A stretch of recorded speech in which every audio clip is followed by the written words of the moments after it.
আমাকে ছেড়ে দিন, দেশ ঠিক করে দেব। সালমান এফ রহমান। ঢাকা মহানগর গোয়েন্দার ডিবি পুলিশের রিমান্ডে আছেন সাবেক প্রধানমন্ত্রী শেখ হাসিনার বেসরকারি খাত বিষয়ক উপদেষ্টা সালমান এফ রহমান।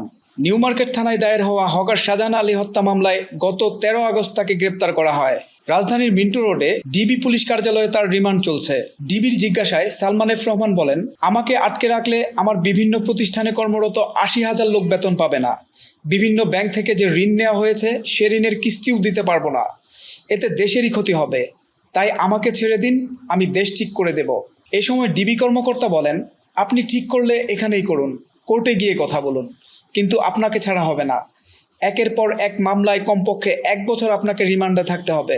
সালমান এফ রহমানের কাছে ডিবির জিজ্ঞাসা, গত নির্বাচনের আগেই তো আওয়ামী লীগ সরকারের পতন হওয়ার কথা ছিল, তখন হয়নি কেন? উত্তরে সালমান বলেন, আমরা ভারতের মাধ্যমে আমেরিকাকে বোঝাতে পেরেছিলাম যে আমরা আমেরিকার পক্ষেই আছি। বাংলাদেশকে বাঁচাতে হলে শেখ হাসিনার বিকল্প নেই। তখন আমাদের এবং ভারতের কথায় আমেরিকা কনভিন্স হয়েছিল, না হলে তখনই আমাদের পতন হয়ে যেত। সোহেল মাহমুদ, দৈনিক নতুন সময়, ঢাকা।